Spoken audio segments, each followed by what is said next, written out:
Oh boy. I felt like really tired today.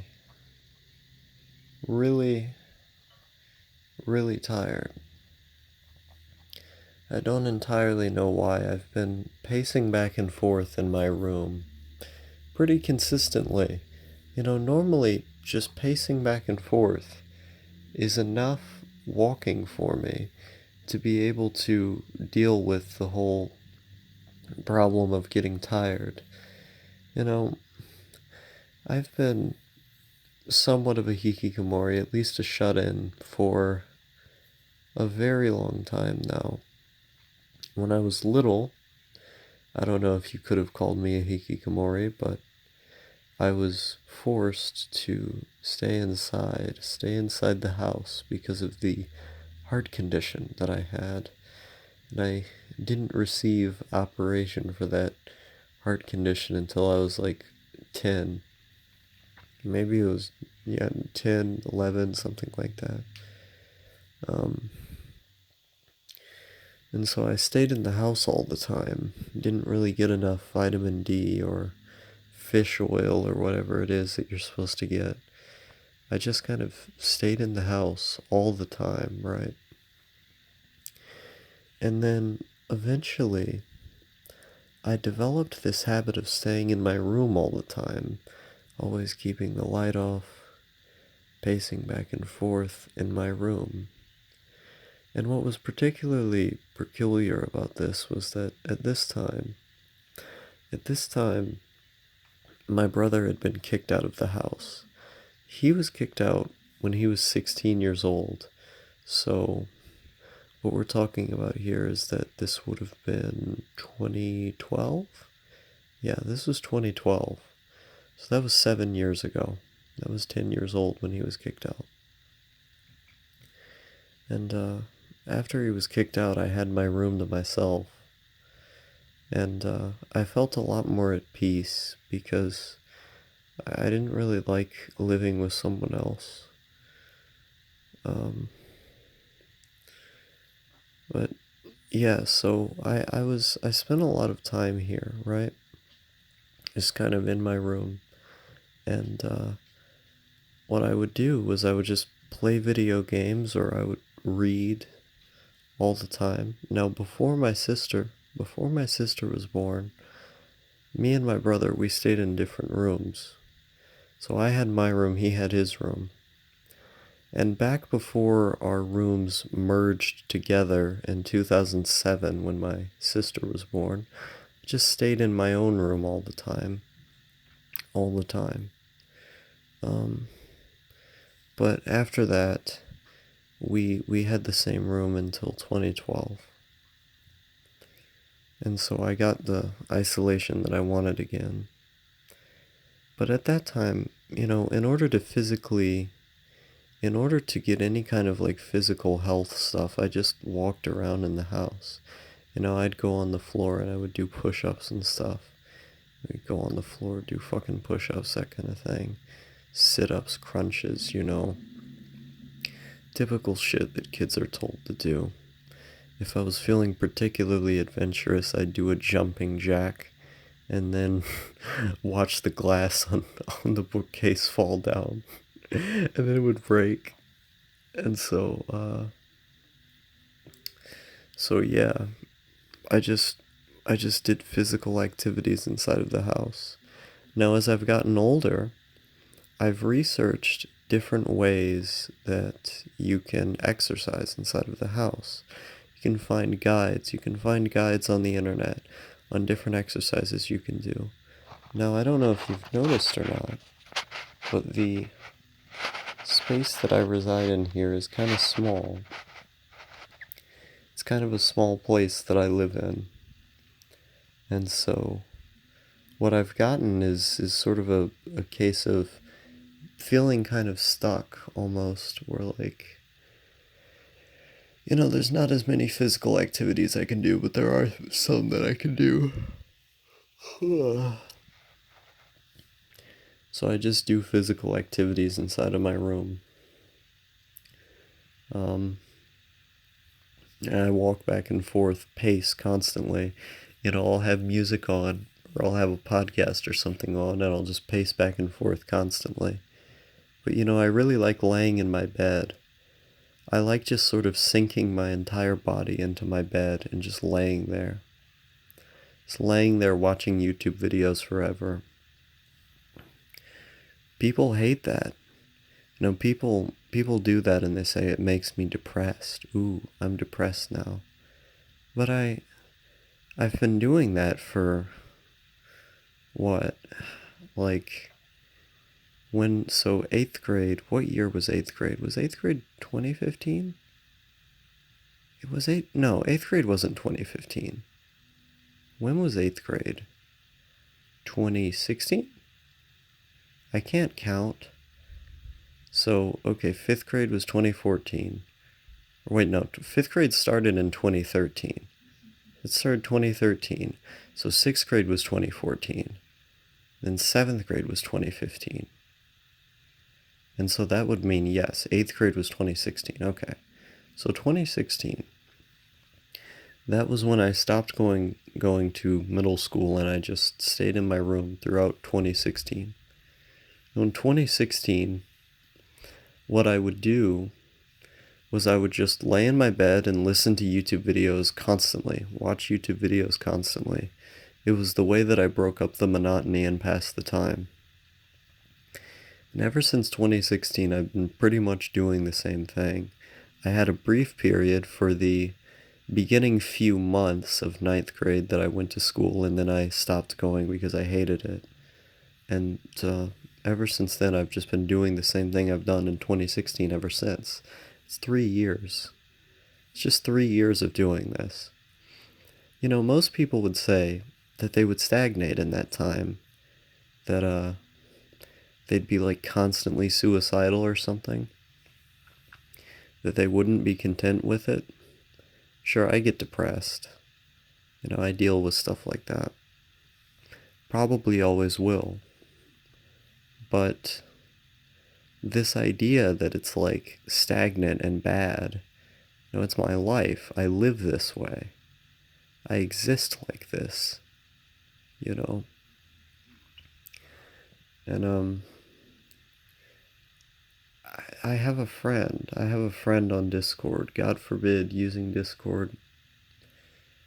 I want to go back to IRC, to be honest. Find some kind of decentralized version of IRC where they can't track your messages. I would be down for that. I go on IRC, I go on IRC. I don't go on there nearly as much anymore, but I go on Discord. I talk to this guy, my friend Kieran, token Irish friend. I think I've mentioned him here before. But, he always sends me these really desperate sounding messages saying, man, oh man, how can I even be a NEET for 5 seconds, LMAO CAC? And I'm like, it's because you're not built that way. The circumstances in your life didn't lead you to enjoying that. You grew up going to school as a young kid. I didn't grow up going to school as a young kid. You grew up, I don't want to tell his entire life story, but you grew up with at least a kind of normal family. I didn't have that. I didn't have normal experiences that would lead me to emotionally function the way that other people do. And so I just kind of isolated myself in my room for pretty much my entire life. It was only with the introduction of YouTube that it became, even more fruitful. I had something to do when I was laying down in bed all the time. Back in the day, I didn't have very much to do at all. But it's about sort of keeping yourself always entertained.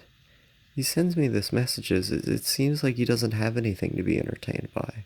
Or if he does, he just doesn't enjoy it. Like, I've been on image boards for so long now that I've just tried to do everything I can to seek out interesting creators on YouTube. I've made so many connections from making these videos I would have never met No Thank You without these videos. And he would have never started making videos if it weren't for me going onto his live stream that he posted in my Discord server at the time, that he had found because of my videos posted on some kind of image board, um, that I wouldn't have been able to talk to him on that live stream, which I stayed there for the entire 10 hours, by the way. I wouldn't have been able to encourage him to start making vlogs. And then the whole No Thank You channel wouldn't have existed without that. It might have existed in some capacity later, but I was the one who encouraged him to do it in the big way that I did. And so, I'm always looking around. I'm always trying to find things to be entertained by, to find new media, to scope out new horizons, build new paradigms in replacement of the old ones. And, sometimes you just gotta lay on your floor. Sometimes you just have to lay on your floor. Close your fucking eyes for a little bit. Think. Just be alone with your thoughts. When you spend so much time trying to get your thoughts out of your head, or to try not to think, to keep those thoughts out of mind, they're going to slowly linger in the background and eat away at you. Because they still exist. Just because you don't pay attention to them doesn't mean that they just disappear. And so the only way to deal with those lingering thoughts is to deal with them. It's to directly confront them, to try and figure out how to make them not bother you, not just pretend that they aren't there. And in my view, in my experience, there's no greater joy than laying down on the floor and thinking through these things, trying to confront them, or not thinking about anything at all, and just kind of existing. Well, I wouldn't say there's no greater joy, but you get what I mean. And so, I don't know what I was trying to say. Basically, I've been doing this for a really long time.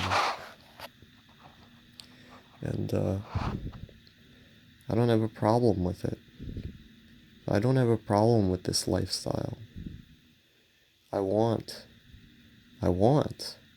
to be able to travel places, to do things, to see things. But after I've done and seen things, I feel like living in another place would just inevitably lead to me staying in my apartment all the time, but there's just better restaurants around, I don't think I would go outside every day, because what's on my computer and what's in my room is always going to be inherently more interesting. There's just more interesting things to do here. I just like it more. I think about what's my motivation to travel, to travel, to see things, make interesting videos about having seen things. And a lot of people would consider that directly incompatible with this lifestyle. And on some level they would be correct. But once you've done and seen all of the things, it's just a matter of maintenance. It's a matter of living in a city with restaurants that are in close proximity to you, that you can get takeout and take it home, and then spend the majority of your time by yourself again. It's about living in a city that has a fairly low cost of living, but you can still live quite well in spite of that low rent, etc.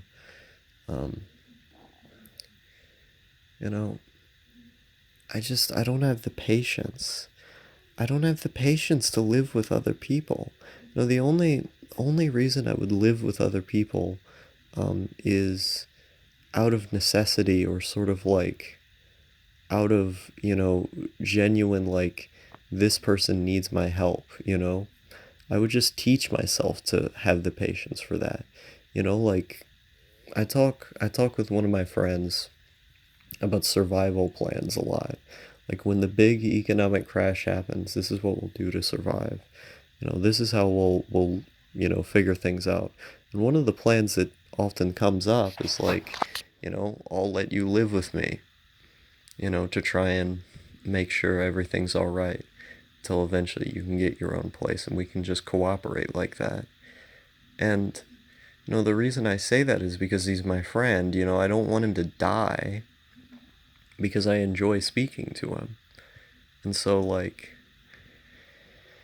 even though I have my own personal grievances about the idea of living with other people, or it would be really hard for me, it's like, well, it's either both of us die, or you die, or I die, or one of these things, or we just live together, like, but it's not an ideal, it's not something that you strive for. You don't strive for living with other people, you strive to live by yourself. I've been striving to live by myself since I was a fucking little kid. Can you imagine that? Can you imagine striving to live by yourself when you're a little kid? I kept thinking, I had a conversation with my mom about this like a month ago. It was really pertinent, so I wrote it down. We had a conversation about this, about when I was a little kid, I was always thinking about where could I go next. I wanted to leave the house, I wanted to be in my own house, and I wanted to be independent. Because I didn't like living with other people. That's just how I've always felt. Even back then, as a fucking 7-year-old, I felt that way. You think I'm gonna change that 10 years later, or 10 years more down the line after already experiencing a decade of feeling the same way? You know, maybe when I'm 30, I'll get that MGTOW moment where the facts or the ideas just hit me somehow and I suddenly want to connect with other people. But for the vast majority of my life, I have not felt that way. And so, like,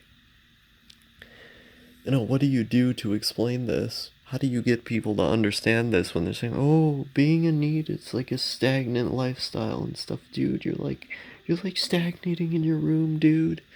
It's like, I feel just fine. I don't want anything else.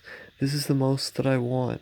The only, like, more stuff that I would want is to be able to, like, go other places and see things, but that can only last for so long.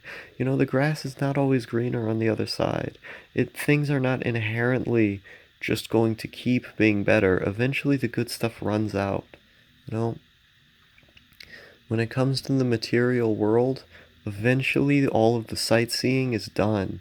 You get done with the sightseeing, and then you settle, you settle in these various places. You settle in these various places to live. I actually don't know what I'm talking about here. I don't know what I was intending to talk about. I don't know what this video is supposed to be. It's like I was just laying here and I was just thinking, like, they say, Star, you're so stagnant. You're like dead or something. And I'm like, what constitutes being alive? What even is that? How do you figure something like that out? How do you define stagnant and not, Like, I enjoy doing something. I enjoy living a certain way, so what's wrong with aspiring to do that? I don't know.